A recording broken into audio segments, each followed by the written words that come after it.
So for today's video, we're going to go back to what I was calling my deck testing series, where I kind of theory craft a list. You can see the current list we're going to try on screen right now. This is going to be a Midrange Dagoth build, and I go play 2 games on the ladder, and we show the results, win or lose. That's kind of the point of testing. So just wanted to get back to posting gameplay video. It's been quite a while. My life is in chaos. If you don't follow me on social media or haven't caught a stream, you may or may not know that work is really busy for me around this time of year because of taxes and things like that, at least the one day job. And on top of that, I'm trying to sell this house and buy a new house. Now, the good news is we're trying to find a home where I'm going to have a dedicated space to do more in terms of content creation. So that's the plus side, but the downside is my schedule has been crazy out of whack because I've got to get out of the house for showings and I have to go look at other houses, and so things have been crazy. So I mulliganed Earthbound there because I was trying to find something that we could get up to 5 power to trigger my Awakened Dreamer. This is a mid-range deck. We want to get stuff on the board, so we're going to go ahead and get that out. We are going second against Monk. So this is pretty traditional as it pertains to... Oh no, this is kind of interesting. I feel like we just take the value trade here. While we can. So this is pretty traditional. It's not like some of the lists you may see floating around from other content creators, because I'm trying a few things here or there to see if I can do something new. You know, get some value here. Join us. And I'm also still running Nixox. This is post-nerf, so I kind of wanted to see if it was still worth the tempo plays or not. Alright. First Room Prophecy, bad news for us. Doesn't matter what it is, it does not help us. Also kind of sad that this does not go all the way up. The reason I like Oathman, for the record, is it turns out a 3-cost 4/4 is still pretty good, any way you slice it, right? Like, this is good even without full value, but it does also have the potential to be a 3-cost 5-drop, so I am a fan of this card. Again, really big bummer we didn't have any way to get this up to 5, because, yeah, I was going to say, there's no way that's not a curse that's going to eat that. But there was nothing we could do to stop that. And, yeah, turns out we are just all around getting thumped right now.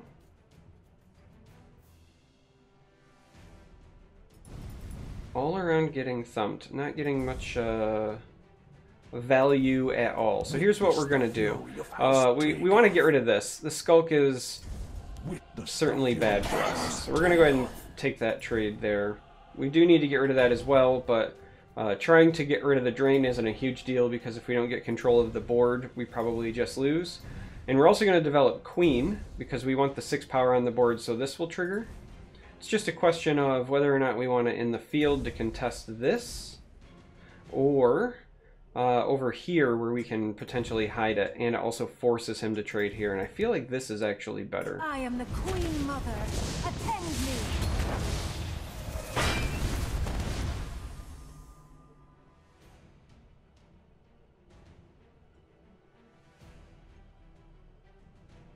So we'll see how this goes. We do have the Magister to come down off the ring the following turn as well, so that'll be another source of 5 power triggering.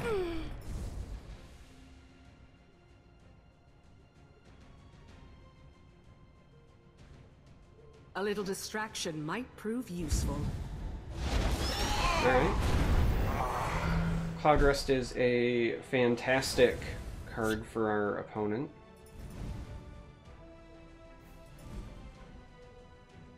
Just absolutely fantastic. I'm gonna go ahead and perhaps we can help one another. Play the Telvas. You're not amused. Should probably take this trade. We don't want to give them the opportunity to get yet like another Cloud Rest in. We want to get rid of this either way. This will still allow this to go up to a 4/5, so I think taking this trade is fine. But we are still behind. We are definitely behind. The opponent had much better creatures to start. Like we had a good start with getting the Mournhold Trader trade. However, the Goblin Skulk into Curse, and with our inability to trigger this early, has not been good for us. And that is when we lost control of the board. So right now, we're not really worried with pushing damage. We need to get control of the board back. That's what a mid-range deck does. First you get control of the board, then you try to snowball your position after that. That is bad for us. Stealing our ward. It's not very kind, sir. So...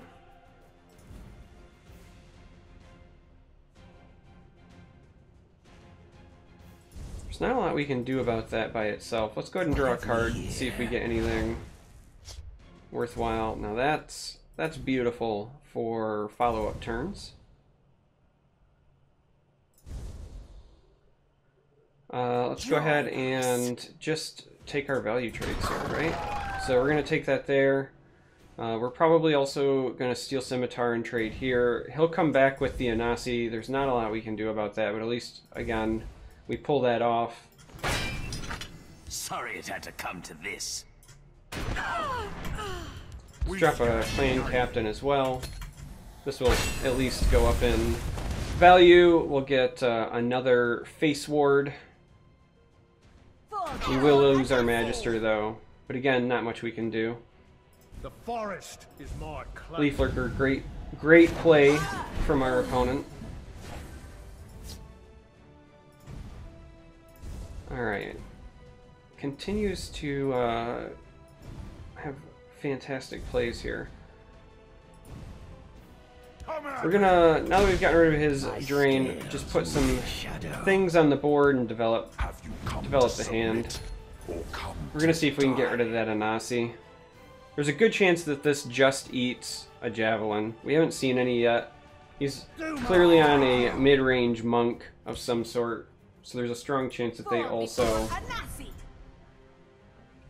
play Javelin or Cast into Time. A couple of mid-range lists do that. Cast into Time, it's actually kind of growing in popularity because it eats Sower of Revenge. Javelin because it swings mid-range mirror matches.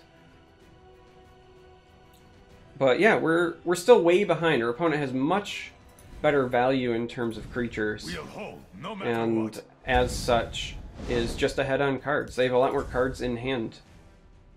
We're fighting for board, but we're behind on resources, so...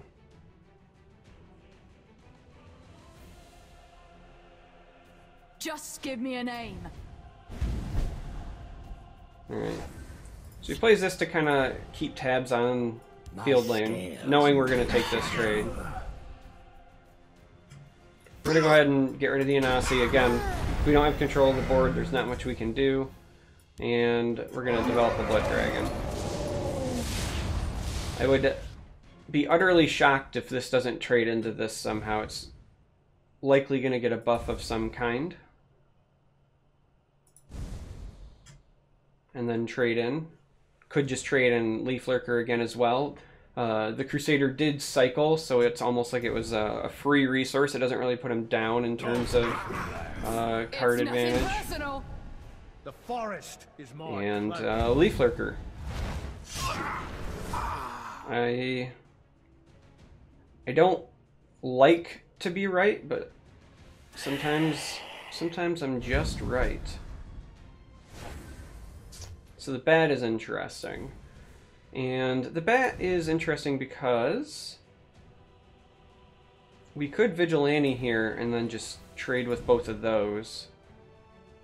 Because we can always Tazcad over top of this later, and we're not in any danger of health, losing health. And we could also, if we do this route, we can also play this and see if we can draw something better. So, let's go ahead and do that. Tazcad is tempting there, but... There's nowhere they can hide. The hunter becomes the hunted. Now, if he's got a third Leaf Lurker, obviously our dragon is going to have a bad time.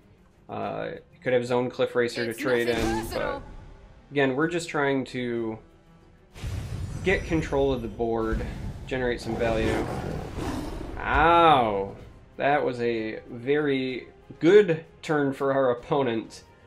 Very bad turn for us. Too easy. They make it too easy. Okay.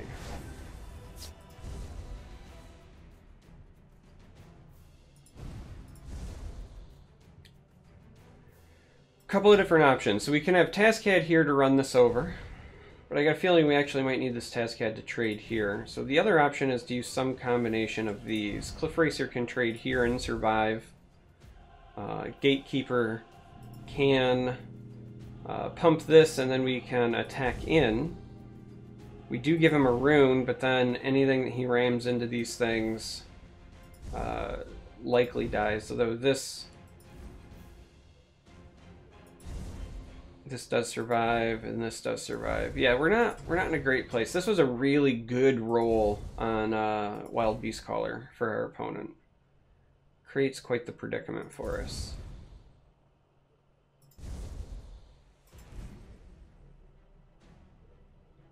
Nonetheless, I do think this is the correct path. My scales move in shadow. Close ranks, let nothing through.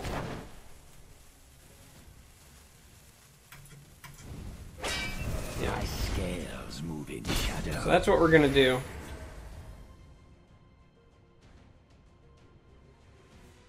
Our opponent will get at least one, if not two, value trades on the right, which is bad. You do have Tazcad to run over, but well, that makes it even worse. Wow, I'm kind of surprised they traded a cut purse there, if I'm being honest. Like, I'm very surprised by that.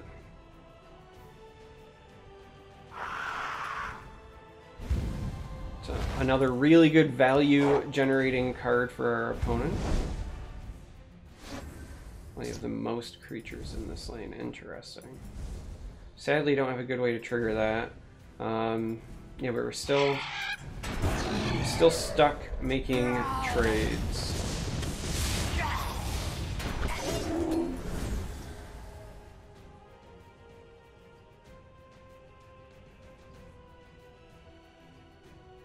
Kashit has had enough.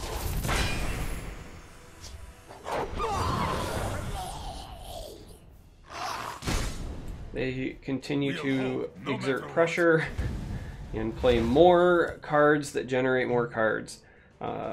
We are going to lose this. There's the Javelin we were talking about earlier. We are going to lose this largely on the back of our opponent just generating intense value out of cards. It'd be nice to try to save this back. You know, we might actually do that anyway. If we play this, it's for sure going to bait a trade. And we will probably need some card draw to get ourselves out of this. So we're gonna save the Berserker on the off chance we draw something to play in conjunction, but there's also a good chance that we just lose in the near future. So much value that our opponent has gotten from their cards.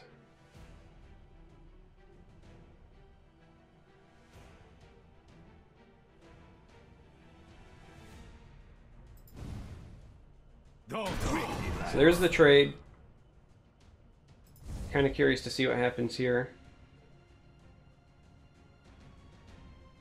Wow, he took the trade. Could see him mousing over, really considering it. What would you keep in your hand?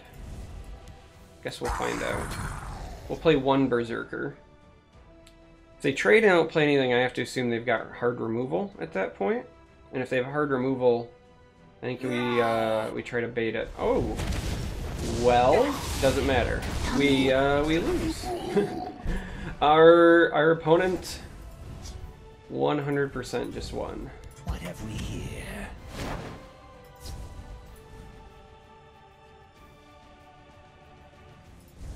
Well, we got a discounted Nixox, but again, I don't think there's any way that we win this now.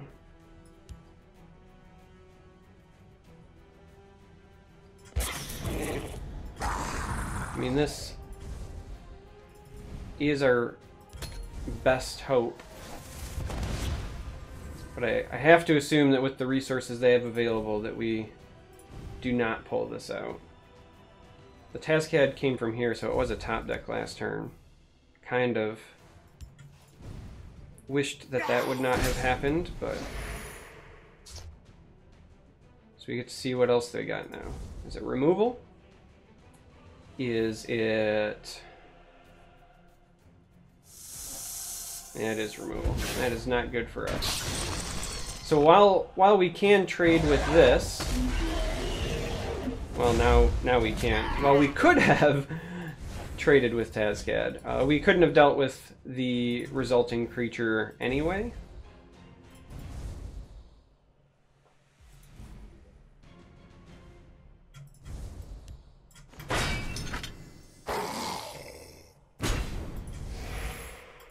Which is just all around bad for us, sadly.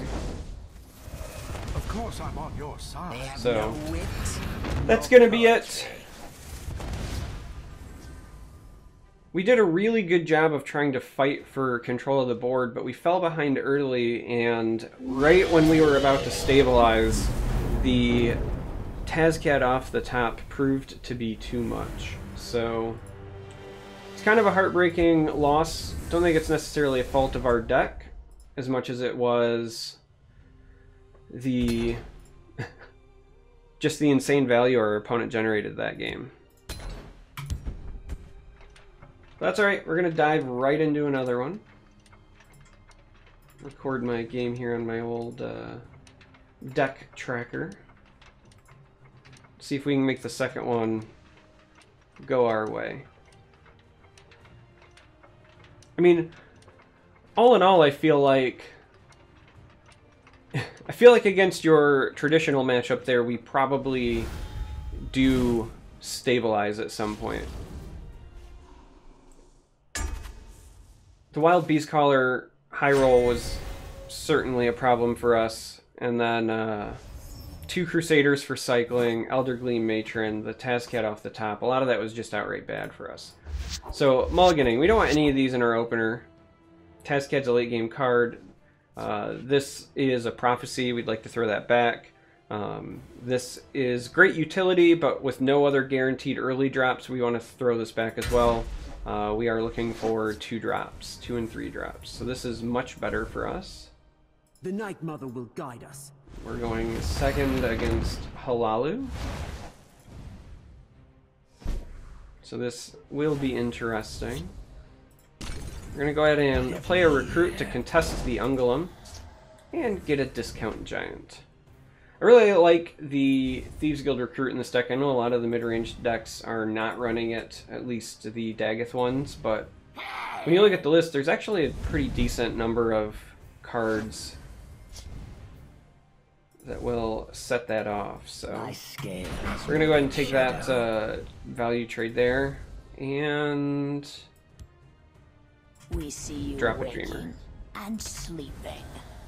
So if they run curses, there's a good chance that our Dreamer gets whacked here, but being Halalu, there's also a good chance that this is finding Nord Firebrands. And if that's the case, then we will hopefully be able to trade in there. Tell me who to stab. So it did find a Firebrand, but now Halalu gonna do Halalu things.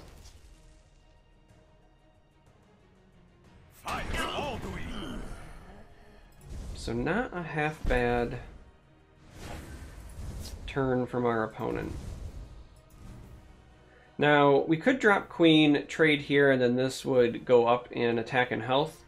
And if they didn't develop Oathman there, I would have done that.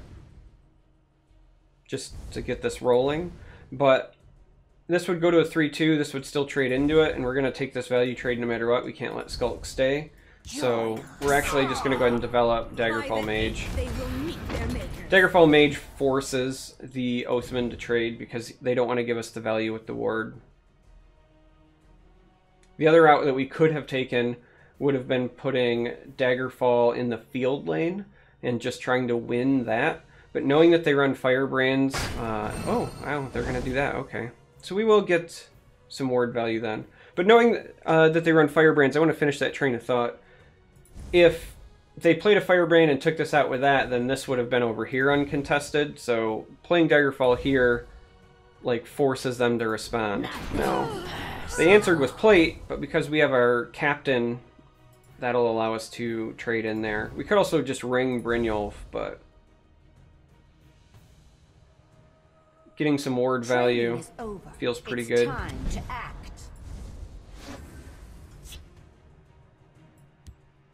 We stand united. Shield. Again, as a mid-range deck, we want control of the board if possible, so we want to fight for that.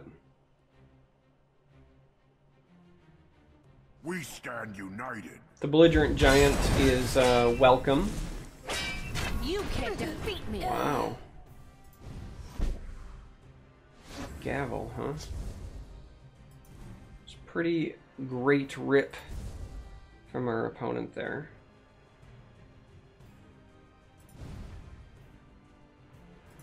So we could tome and trade, but then we have no board presence, though we could then use a ring to play trader, which feels correct, because we're just going to slowly grind them out of cards.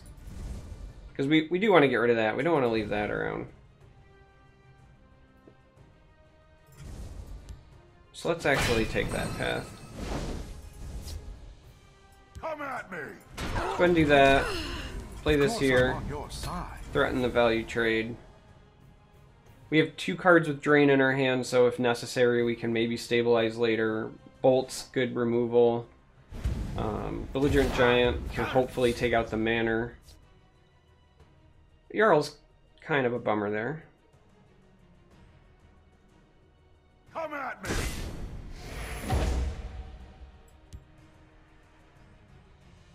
Close ranks. Let nothing through. I'm gonna go ahead and do that. It's extra insurance. So we're gonna play Vigilant Giant here the next turn as well. But this also gives us a secondary way to kill that. Should we want it? I mean, I guess we don't have to. We could play Lightning Bolt and develop Queen. But I really feel like getting an early Giant is ideal.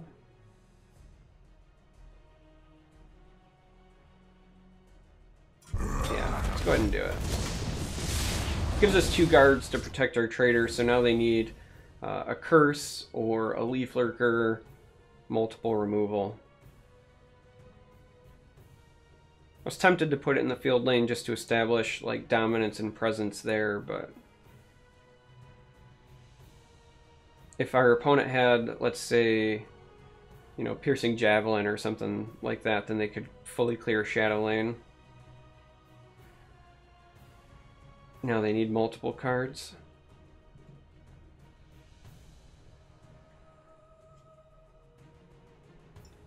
Trying really hard to redeem ourselves after last game, and so far it's working in our favor. We're the ones generating a lot of value. Our opponent did get the Jarl, but I think overall our card quality and value generation has just been better so far.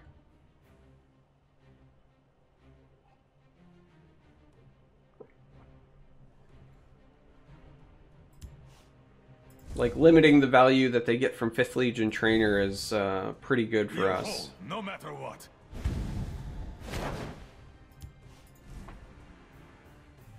There's our friend East March Crusader, though.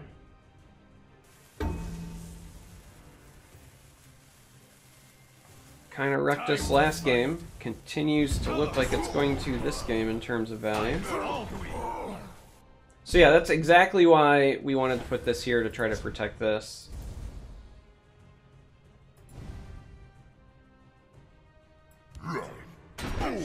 Just gonna say, just gonna run stuff over, get some damage in, and now we're gonna come over here and try to contest this, but we're gonna do it with a Daggerfall and a Queen.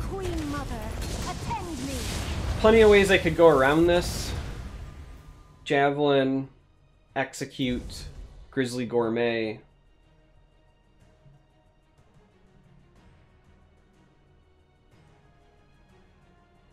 But I think it's a good way to try to contest both lanes.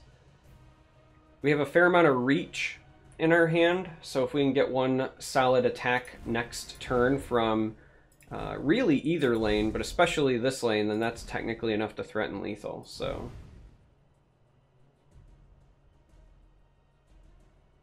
the Nords must take back Skyrim.